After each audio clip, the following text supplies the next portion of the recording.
Welcome to the Right News Network. Welcome to your World News Update. I'm Emma, bringing you today's top stories from around the globe.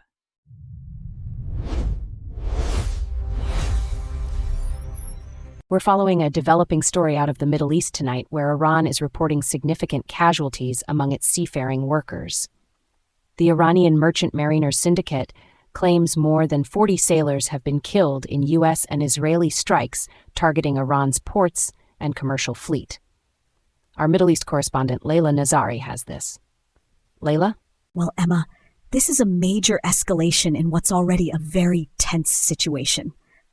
The Iranian Merchant Mariner Syndicate is blaming the U.S. and Israel for deliberately attacking Iran's commercial shipping infrastructure, killing over 40 seafarers in the process. What's significant here is that we're no longer just talking about military installations. These are civilian maritime workers and commercial vessels that operate under international maritime law. Do we have any confirmation of these numbers from U.S. or Israeli officials? Look, neither side has publicly commented on these specific casualty claims yet. But here's the thing. The U.S. and Israel have justified their strikes by saying Iranian ports and vessels are used to transport weapons and military supplies. So there's a fundamental disagreement about what constitutes a legitimate military target. And that disagreement is only going to deepen tensions in the region. Layla, appreciate the context.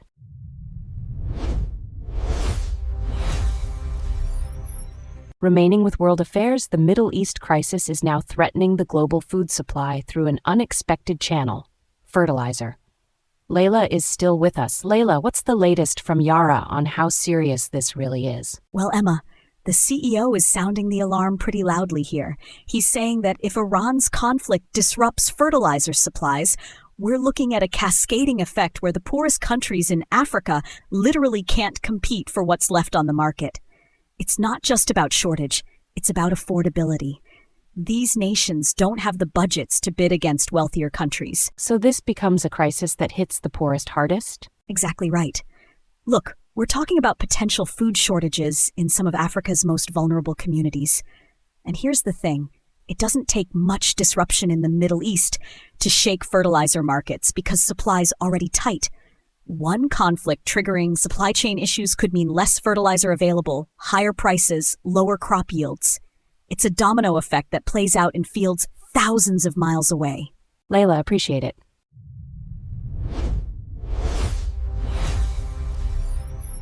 Remaining with world affairs, the standoff with Iran is pushing oil prices to their highest level in 4 years, with Brent crude now trading at $126.41 per barrel. The Pentagon is weighing new options to break the impasse over the Strait of Hormuz, as the Trump administration seeks to manage rising energy costs threatening global growth. Watch for any diplomatic signals in coming days that could shift market expectations.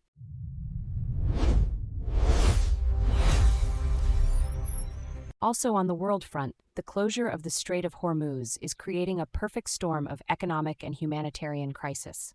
Since the Iran conflict began on February 28th, the blockade has cut off 1/5 of global oil and gas supplies, sending energy prices through the roof, while aid organizations warn that soaring transportation costs are preventing food and medicine from reaching millions. The U.S. is now building a coalition to reopen the vital waterway, but regional trust remains fragile as partners like the UAE express serious doubts about Iran's willingness to negotiate.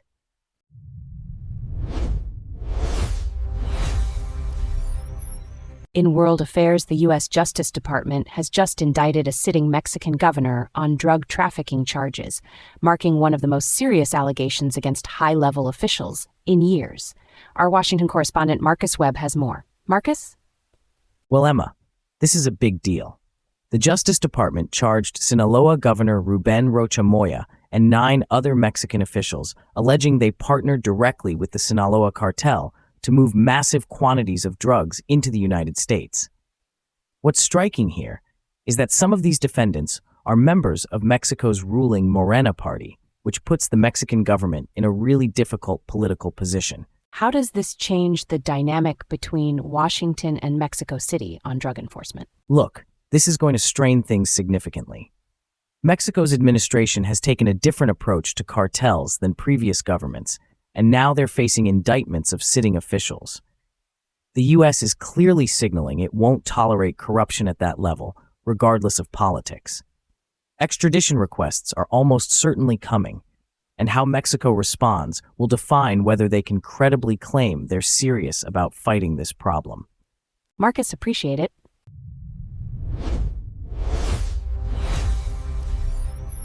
Tensions between the Trump administration and Germany are escalating over comments about U.S. policy in the Middle East, with major implications for NATO and European security. Donald Trump has threatened to withdraw American troops from Germany after Chancellor Friedrich Merz said the U.S. was being humiliated by Iran. Watch for diplomatic negotiations between Washington and Berlin in the coming days as the transatlantic alliance faces a critical test.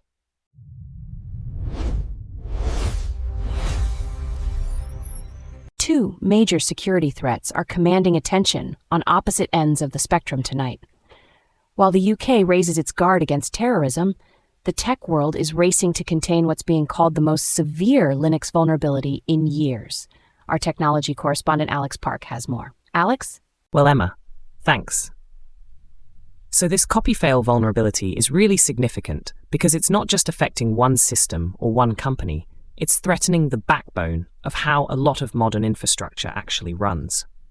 We're talking about multi-tenant servers where dozens of organizations share the same hardware, CI/CD workflows that developers rely on to push code, and Kubernetes containers that power cloud applications. The industry kind of got caught flat-footed by this one. What makes this different from other Linux vulnerabilities we've seen? Look, the scale is what's scary here. This isn't a flaw in some niche software package. It's a foundational issue that affects how Linux manages core operations. That means you've got banks, government agencies, startups, all potentially exposed at the same time. What's interesting is that organizations can't just flip a switch and patch everything overnight without disrupting their services. That creates this dangerous gap where attackers could theoretically exploit the vulnerability while systems are still transitioning. Alex, appreciate the breakdown on this.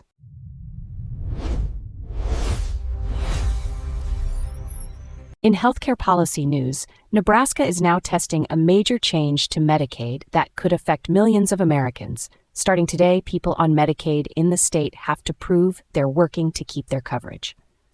Marcus, good to have you back. What exactly is Nebraska doing here? Well, Emma, Nebraska's become the first state to actually enforce these work requirements for Medicaid recipients.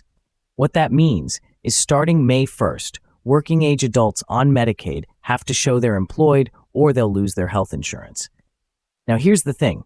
This is happening 8 months before the federal government requires all states to do this under Trump's new budget law. So Nebraska's basically running this pilot program for the rest of the country. Why would Nebraska want to jump out ahead like that instead of waiting for everyone else? Look, I think Republican leadership wanted to demonstrate this actually works before the national rollout in January. They believe work requirements push people toward employment and reduce welfare spending.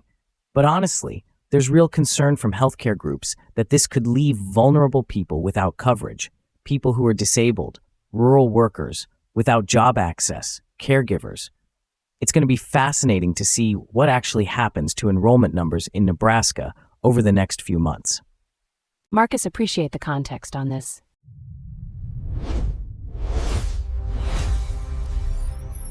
A suspected Chinese spy balloon that crossed American skies earlier this year was collecting intelligence from U.S. military sites, according to sources familiar with the operation. The aircraft was shot down off South Carolina after transiting the continental United States, escalating security tensions between Washington and Beijing.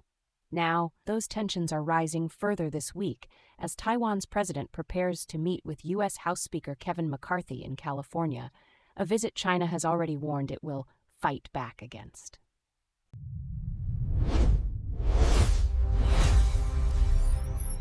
Moving to the markets now, energy stocks are surging on the back of Middle East tensions, pushing oil prices higher, and that's creating a real disconnect for everyday Americans. Our finance editor, Sophia Reeves, has more. Sophia? Well, Emma, Chevron just reported earnings that absolutely crushed Wall Street expectations. And here's the thing. It's not because they pumped more oil or got more efficient. It's because geopolitical conflict in the Middle East sent crude prices through the roof. The company also got a boost from its acquisition of Hess Corp, which helped offset some production outages. But honestly, the story here is that war and instability are literally printing money for big oil. So is this sustainable, or are we looking at a temporary bump? Look, that's the real question. Daniel Takyadin from Skylinks Capital Group told us these price spikes are driven by legitimate concerns about Middle East supply disruptions. If tensions cool down, prices could fall just as fast as they rose. But if things escalate, we could see even higher oil costs bleeding into everything. Gas at the pump, heating bills, airline tickets. It becomes a serious headwind for the economy. Sophia Reeves, thank you.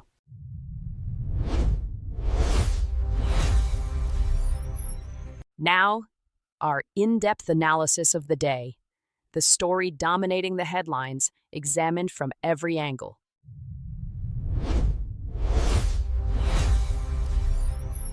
We are learning tonight that more than 40 Iranian merchant seafarers have been killed during U.S. and Israeli attacks on Iran's ports and commercial fleet. That's according to the Iranian Merchant Mariners Syndicate. Simultaneously, RAF personnel have been shooting down over 100 Iranian drones and missiles to protect a coalition base in Iraq that was absorbing roughly 28 projectiles a day. The military performance has been extraordinary. The strategic logic, however, is being called into serious question, with Foreign Affairs magazine now arguing that this entire campaign may have inadvertently saved the very regime it was designed to weaken. Joining me now are Marcus Webb, our defense and security analyst, and Sophia Reeves, our economics and markets editor. Marcus, let me start with you. Has the West just handed the Iranian regime its greatest propaganda gift in a decade? Thanks, Emma. Look, I want to be clear about one thing first. The RAF personnel who shot down over 100 Iranian projectiles deserve nothing but respect and recognition. That is a staggering operational achievement, and it has been criminally underreported.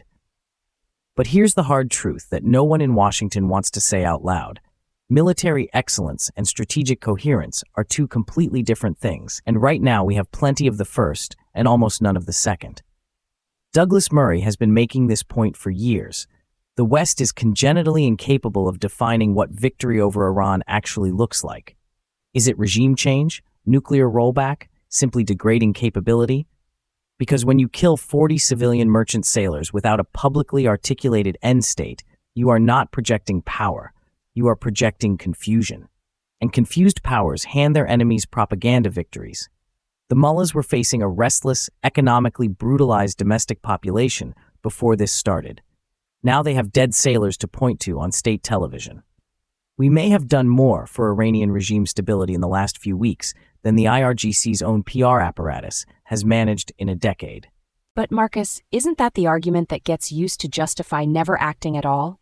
Every strike on a hostile regime produces propaganda. Does that mean we just let Iran build its nuclear program unmolested? And Sophia, what's your take on this, particularly given that crude oil inventories just dropped more than 6 million barrels in a single week? Well, look, that inventory number is the most honest thing we have right now. 6 million barrels in a week. Markets don't lie, politicians do.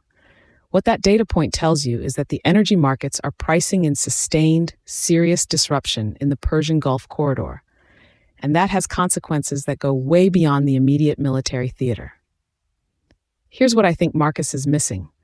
The economic squeeze on Iran may actually be the most potent weapon in play here, and the strikes on port infrastructure, if they've genuinely degraded Iranian oil export capacity, could be more strategically significant than any drone intercept. But, and this is a massive but, that only works if there's a coherent sanctions architecture reinforcing the military pressure. Right now, we've got military action on one side and a completely incoherent Western economic policy on the other. You cannot simultaneously bomb Iranian port infrastructure and leave European companies quietly doing business through third-party channels. The strategic incoherence isn't just military, it's economic, it's institutional, and it's going to cost us. I hear what Sophia is saying, but with respect, that misses the point entirely. We don't have the luxury of waiting for a perfectly integrated economic military strategy before acting. Iran was accelerating, the threat was real. And frankly, the idea that we should have held off because the propaganda optics were bad, that's exactly the kind of paralysis that got us here in the first place. Look, 40 sailors dead is a tragedy. It is. But we need to ask, who put those sailors in harm's way? The Iranian regime that has been using civilian infrastructure as cover for military logistics for decades. The blood is on the mullah's hands first. What concerns me is not the action, it's the aftermath. There's no plan. There never was a plan. And now we're watching the regime consolidate support while we congratulate ourselves on drone intercept statistics. Here's what I want to know. Because Foreign Affairs is saying this campaign has saved the regime, the energy markets are already reacting, and we've got no clear strategic endpoint. Where does this actually go in the next 6 months? Sophia, where do you see this playing out? The way I see this playing out, there are two realistic scenarios and one nightmare scenario. If the port infrastructure damage is as significant as Israeli sources are claiming, you could see Iranian regime finances become genuinely acute within 2 to 3 quarters, and that might force a return to nuclear negotiations. That's the optimistic path, and I'd put it at maybe 30% probability. The more likely trajectory, based on the inventory data and the market signals, is a prolonged low-grade disruption that keeps energy prices elevated, drains Western political will, and gives the regime exactly the permanent external enemy narrative it needs to justify domestic repression indefinitely. That's the scenario nobody in Washington wants to talk about because it means admitting the strategic framework was broken from day one. Here's what concerns me most, and I think this is the scenario that keeps serious analysts up at night. Iranian domestic consolidation historically translates into external adventurism. Regimes that survive existential military pressure by rallying nationalist sentiment almost always spend that political capital on their proxy networks. We could be looking at a significantly more aggressive Iran in Yemen, Lebanon, and Iraq within 6 months, presenting the coalition with a threat environment that is broader and more complex than what we faced going in.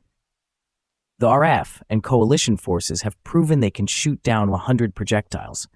The question is whether they'll be asked to shoot down 1,000, and whether the political will in London and Washington still exists when that moment arrives. Because right now, I'm genuinely not sure it does. Remarkable analysis from both of you tonight. One thing is absolutely certain. Someone in the National Security Council in Washington isn't sleeping well tonight, and they shouldn't be.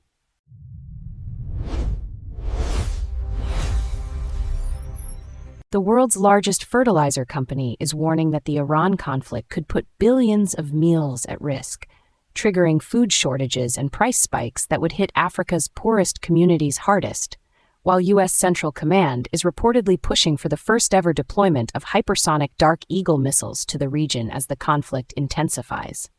This isn't a distant geopolitical abstraction anymore.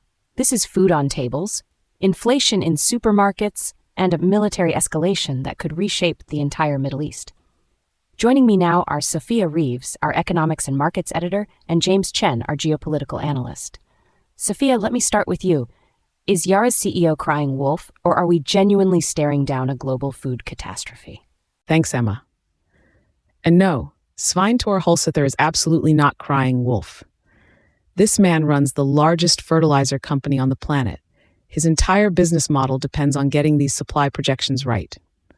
When he talks about a global auction where the poorest nations simply can't compete, he is describing a market dynamic that we've already witnessed once, during the Ukraine crisis, when fertilizer prices spiked over 200% and African agricultural systems buckled. Iran is a top 15 global urea producer. The Persian Gulf corridor handles a massive share of global ammonia and fertilizer feedstock trade.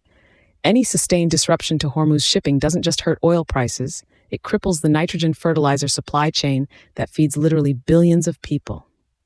Douglas Murray has argued for years that Western strategic weakness has real civilizational costs. And here we are, watching those costs land on African farmers who had nothing to do with decades of failed Iran policy.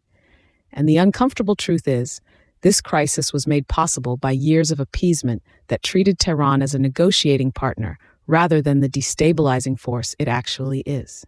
But Sophia, isn't that being somewhat reductive? The Iran nuclear deal, whatever its flaws, was designed to prevent exactly the kind of military escalation we're now seeing, and critics argued at the time that abandoning it would lead to precisely this instability. Doesn't some of the blame sit with those who walked away from diplomacy? And James, what's your take on this? Well, look, I think Sophia is right about the supply chain vulnerability, but I'd push back on the framing that this is purely a story of Western weakness. Here's what I think is being missed. The structural fragility in global fertilizer markets predates Iran policy by decades. We built a global agricultural system that is dangerously concentrated. A handful of choke points, a handful of producers, almost zero redundancy. The real policy failure isn't just about Iran. It's that free market principles were abandoned in favor of hyper-globalized dependency without any serious risk assessment. We've known since at least 2022, when Sri Lanka's fertilizer ban contributed to national economic collapse, that this system has catastrophic single points of failure. The CENTCOM Dark Eagle request tells me the military understands the escalation risk, but we should be equally alarmed that nobody in Washington or Brussels was building strategic fertilizer reserves or incentivizing domestic production capacity when they had the chance. I hear what James is saying, but with respect, that misses the point entirely. Yes, there are structural market issues, but you don't fix structural market issues while a ballistic missile crisis is unfolding in the Persian Gulf.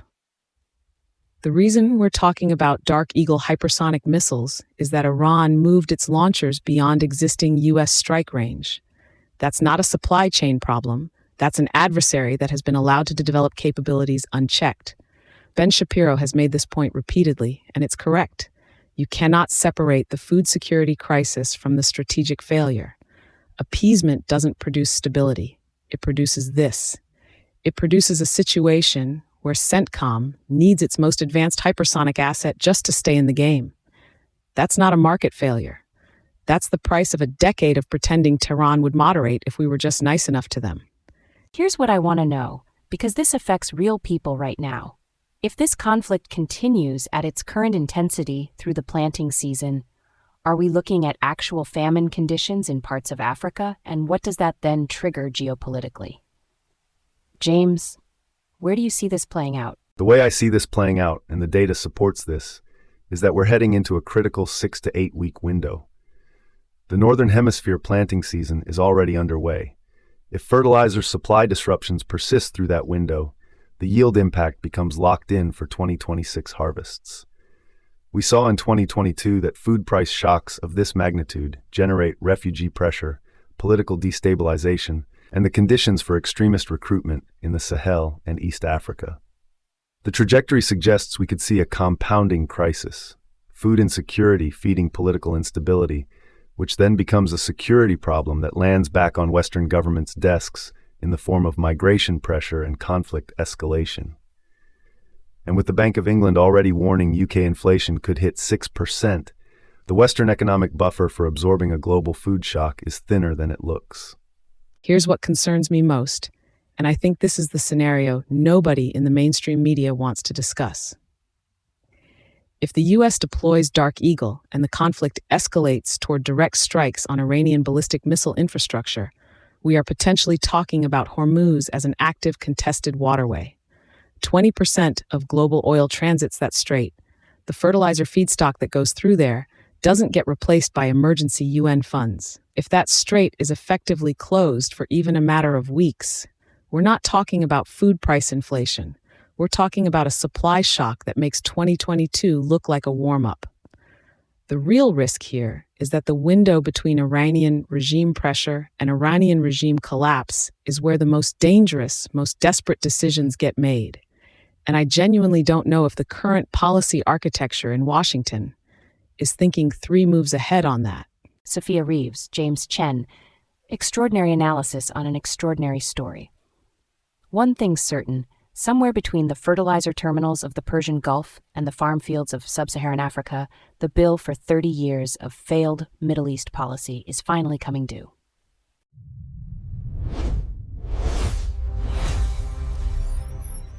That's all for this update. Stay informed and stay connected. I'm Emma. We'll be back shortly.